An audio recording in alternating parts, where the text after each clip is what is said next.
Salut à tous, c'est Marie Dupont. Bienvenue sur ma chaîne dédiée à la propreté, l'élimination des taches, le nettoyage et l'ordre dans la maison. N'oubliez pas de vous abonner à ma chaîne. Continuez à regarder pour découvrir nos astuces du jour. C'est Un parti. microclimat domestique favorable est nécessaire pour préserver la santé et l'efficacité. L'air sec favorise les irritations cutanées et les allergies, et une humidité élevée crée un environnement idéal pour le développement des micro-organismes. Quelle devrait être l'humidité normale de l'air dans l'appartement et comment réguler le climat dans les différentes pièces? L'humidité relative, une valeur qui indique la saturation de l'humidité dans l'atmosphère, est mesurée à l'intérieur. Pour connaître l'humidité de l'air dans la maison, il est nécessaire de calculer le pourcentage de la capacité maximale et la quantité réelle d'humidité. À la maison, tous les calculs complexes sont effectués en quelques secondes à l'aide d'instruments spéciaux. Pour l'aménagement intérieur, vous pouvez utiliser un panneau composite, car il ne se détériore pas dans n'importe quel microclimat. Ce matériau est composé de bois et de polymère. Grâce à cette composition, l'utilisation de ce panneau à l'intérieur est large, pour les terrasses, la zone autour de la piscine, la décoration intérieure des locaux. Quel est le danger d'un microclimat sec et humide? Les habitants des appartements individuels pensent à l'état de l'air le plus souvent pendant la saison de chauffage. C'est en saison froide, avec des volets fermés et des appareils de chauffage en fonctionnement, qu'il y a un inconfort lié à la sécheresse de l'air. Or, l'excès d'humidité est également néfaste pour le bien-être des habitants de la maison, provoquant une augmentation des allergies, le développement de bronchites, d'asthme et d'autres maladies respiratoires. Le tableau décrit les dangers de l'air sec et de l'humidité excessive. Tableau, impact de l'excès et du manque d'humidité de l'air sur la santé humaine, écart par rapport à la norme, manifestation physique. Manque, desquamation, irritation de la peau, ongles et cheveux cassants, inflammation, rougeur des yeux, vertige, maux de tête, développement d'une allergie à la poussière. Affaiblissement de l'immunité, sensibilité accrue aux infections, surabondance. Création de conditions propices au développement de champignons, sensation d'humidité, apparition de crises de migraine fréquentes. Diminution de l'efficacité, apparition de léthargie, d'apathie. La réduction de l'humidité a des effets négatifs sur les plantes de la maison, les feuilles jaunissent et tombent à cause de la sécheresse. Les produits en bois, le parquet, les instruments de musique deviennent très secs et se déforment. Les lacs perdent de leur attrait. Quelle devrait être l'humidité de l'air dans l'appartement selon la norme nationale? Les indicateurs d'humidité sont réglementés par la norme nationale. Chaque pièce fonctionnelle a sa propre norme à différentes périodes de l'année. Selon GHOST, les valeurs suivantes sont fixées pour les appartements résidentiels pendant la saison froide et la saison chaude, 30-60%, pour l'hiver, la valeur maximale autorisée est de 65%. 30A, en été, le taux d'humidité maximal est de 70%. Ces normes doivent être respectées par les services publics dans le cadre de l'entretien de l'immeuble, ce sont la température et l'humidité qui déterminent le début et la fin de la saison de chauffage. Cependant, grâce à l'utilisation d'appareils ménagers, de dispositifs de chauffage et à l'entretien des plantes d'intérieur, chaque résident a son propre microclimat dans un appartement particulier. L'espace de vie, l'humidité optimale de l'air dans un appartement dépend de la saison, de la taille de la pièce, de la température, de la présence d'objets et d'appareils. Par exemple, des valeurs de 50% à une température de 25 degrés Celsius ne sont pas considérées comme normales, de telles conditions s'apparentent aux tropiques. Une combinaison favorable des paramètres de l'air pour différentes pièces est présentée dans le tableau. Tableau, rapport entre la température et l'humidité dans différentes pièces. Pièce température moyenne, degrés C, humidité moyenne, en pourcent. Hall d'entrée 19,45, salle de bain 22,45, toilette 19,45, salle de séjour, pièce commune,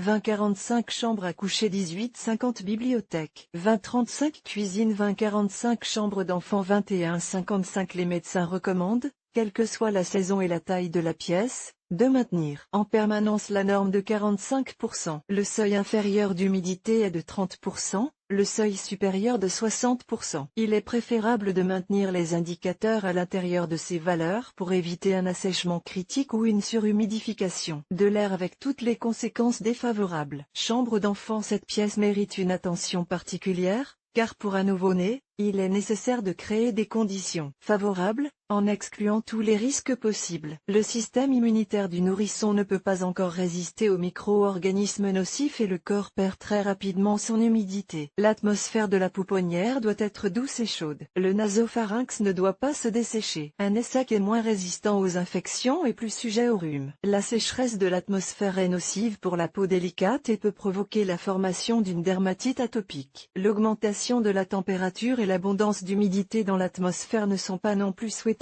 pour l'enfant. Si le bébé ne dort pas bien et est grincheux, l'une des causes possibles est le manque d'air. Il est nécessaire d'aérer la pièce pendant les périodes froides et chaudes, en maintenant la même température en toute saison. L'humidité de l'air favorable dans la chambre d'enfant est de 50 à 60% à une température moyenne de 22 degrés Celsius. Pendant les rhumes, pour éviter l'écoulement nasal, il est permis d'augmenter l'humidité dans la chambre des enfants jusqu'à 70%. La température doit être maintenue entre 20 et 24 degrés Celsius. Cuisine et salle de bain. Le microclimat des pièces humides nécessite un séchage constant. Dans les familles nombreuses, la cuisine est constamment en train de cuire sur les plaques de cuisson, l'eau est utilisée, et la salle de bain n'a souvent pas le temps de s'aérer avant l'utilisation suivante. Il est donc important d'installer une hotte aspirante puissante et une bonne ventilation dans la cuisine et la salle de bain. L'idéal est de disposer d'une fenêtre dans la salle de bain pour laisser entrer l'air frais après le bain. Si ce n'est pas possible, il faut laisser la porte ouverte pour permettre à la vapeur de s'échapper. Une mauvaise extraction et un manque de ventilation ont souvent pour conséquence involontaire l'apparition de champignons et de moisissures sur les murs. Article ménager. La perturbation de l'équilibre de l'humidité entraîne des problèmes de santé chez les personnes, les animaux et les plantes. Les livres, les meubles, le linge se détériorent par manque ou excès d'humidité. Pour certains objets, il est nécessaire d'augmenter l'humidité de la pièce, pour d'autres, de la réduire. Le tableau présente l'humidité optimale pour différents objets et objets exposés. Tableau, normes d'humidité pour différents objets ménagers. Objets taux d'humidité pour 100, meubles en bois 40 et documents 30. 60 plantes d'intérieur, espèces non tropicales, 40-70 linge de maison, vêtements 40-50 électronique, appareils ménagers 45-60 compte. Tenu du fait que chaque pièce doit avoir son propre microclimat, les objets et les choses doivent connaître leur place. Par exemple, il est préférable de se débarrasser des plantes dans la chambre à coucher, car elles augmentent l'humidité de l'air et craignent les courants d'air. Les livres n'ont pas leur place dans la cuisine, et il est préférable de faire sécher le linge non pas dans la salle de bain, mais dans une pièce bien aérée. Comment connaître le pourcentage? Appareil et méthode à l'ancienne. Sachant quel taux d'humidité de l'air est considéré comme normal dans l'appartement, il reste à faire des relevés et à les comparer avec la norme. Des appareils spéciaux et des remèdes populaires permettent de déterminer le taux d'humidité. Hygromètre. C'est le principal appareil de mesure de l'humidité de l'air. Le plus simple à utiliser est l'appareil électronique. Des chiffres, des icônes et des sourires indiquent clairement la température et la quantité d'humidité à un moment donné. L'appareil peut être placé sur la table ou transféré dans différentes parties de l'appartement pour mesurer les données. Il est équipé d'un capteur sensible. Caractéristiques du thermomètre électronique. Fonctionne avec des piles, mesure les données avec une précision d'un dixième, réagit instantanément au changement de l'environnement. Ne nécessite pas de réglage. Possède des fonctions supplémentaires dans certains modèles. Calendrier, horloge, prévision météorologique. Coûte de 700 à 2000 roubles, données de novembre 2017. Thermomètre et table d'Assmann. Description. L'utilisation d'un thermomètre d'ambiance est une solution simple en l'absence d'hygromètre à la maison. Pour effectuer les relevés, outre le thermomètre, vous aurez besoin d'eau, d'un disque de coton, d'un carnet, d'un stylo et d'un tableau de données. L'essentiel de la mesure consiste à identifier la différence entre les relevés d'un thermomètre humide et d'un thermomètre sec. Enregistrez les mesures du thermomètre d'ambiance. Mouillez un disque de coton et enveloppez-en la tête de verre contenant du mercure. Attendez 5 minutes. Notez les relevés. Soustrayez la deuxième mesure de la première. Repérez les données dans le tableau psychrométrique d'Assmann, ligne supérieure, différence de température, colonne de gauche moins. Données de la première mesure. Marquez le chiffre à l'intersection des données, il s'agit de l'humidité relative. Eau froide. Description.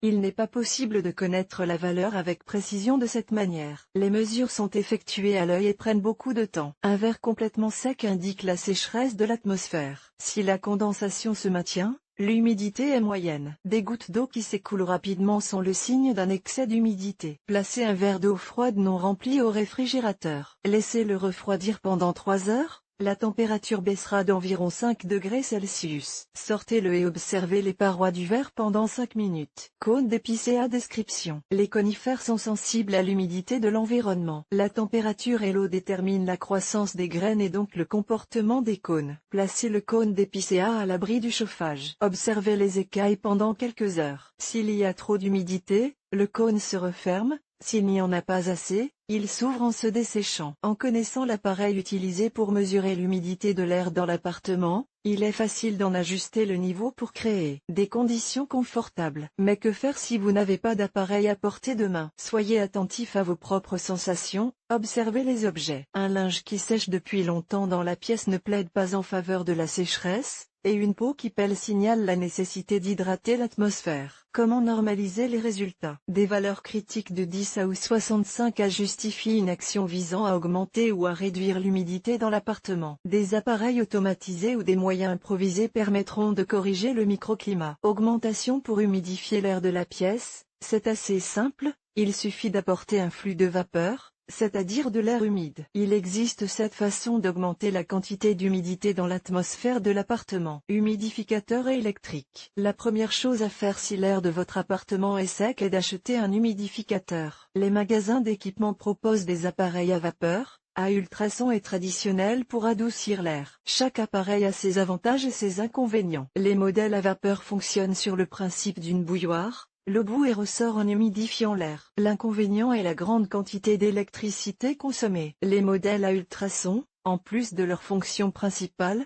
éliminent les bactéries, mais ils ne fonctionnent qu'avec de l'eau distillée ou des cartouches spéciales. Les modèles bon marché équipés d'un ventilateur soufflent de l'air à travers le réservoir d'eau, mais font beaucoup de bruit. Serviette humide.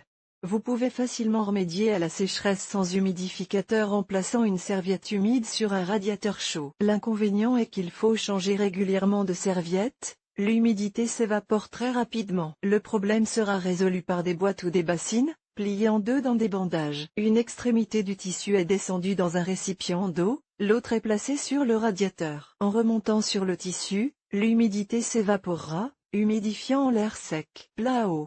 De petits récipients ouverts sont placés sur les étagères, les armoires, sous les radiateurs. L'eau s'évapore lentement, mais humidifie efficacement l'atmosphère. Remplissez le liquide environ une fois par jour. Aquarium.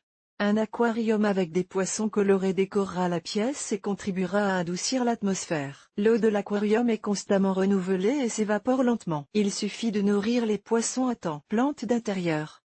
Les plantes vertes contrôlent l'atmosphère de la maison, réagissant vivement à la sécheresse, à l'humidité et au courant d'air, et participent elles-mêmes à la création du microclimat. Elles libèrent de l'oxygène pendant la journée et du dioxyde de carbone et de l'humidité pendant la nuit. La pulvérisation des feuilles permet d'humidifier rapidement l'atmosphère. Fontaine. Combiner l'agréable et l'utile peut se faire à l'aide d'une fontaine décorative. La circulation de l'eau apportera le calme, saturera l'air d'humidité. Vapeur accumulée.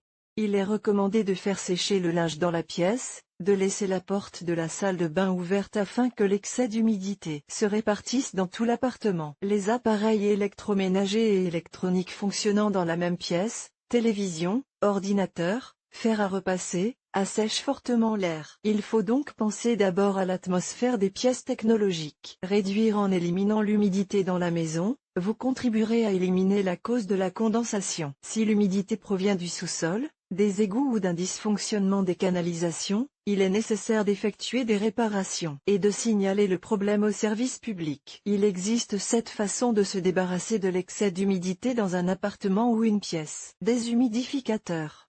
Il existe 2 types de déshumidificateurs, les déshumidificateurs fixes et les déshumidificateurs mobiles. L'air humide se dépose dans l'appareil en marche sous forme de condensat qui s'accumule dans le réservoir. Lorsqu'il est plein, l'appareil s'arrête automatiquement. Il peut fonctionner dans des pièces froides et humides. Absorbeur. Il s'agit d'un appareil équipé d'une pastille remplaçable qui absorbe l'humidité en suspension dans l'air. Une pastille est conçue pour 20 mètres carrés. Climatiseur. Absorbe l'excès d'humidité de la même manière qu'un déshumidificateur. Il peut fonctionner à différentes périodes de l'année pour maintenir un microclimat favorable. Radiateur à huile. Cet appareil augmente la température et assèche l'air. Le radiateur doit être arrêté périodiquement afin de ne pas dépasser le taux d'assèchement. Ventilation. Elle est nécessaire à tout moment de l'année, en période de gel et hors saison. En cas de gel, il est recommandé d'ouvrir la fenêtre pendant 5 minutes. Cela permettra de renouveler l'air et de garder la pièce chaude. Dans la chambre à coucher, il est préférable de laisser la bouche d'aération entrouverte en permanence et de la fermer momentanément. Lorsque la température chute brusquement, la lumière du soleil. Le soleil sèche le linge humide, les coussins, les chaises et réchauffe toute la pièce. Les jours ensoleillés, surtout après des pluies prolongées, il est conseillé de tirer les rideaux, de laisser entrer le soleil par les fenêtres et la porte du balcon. Bougie.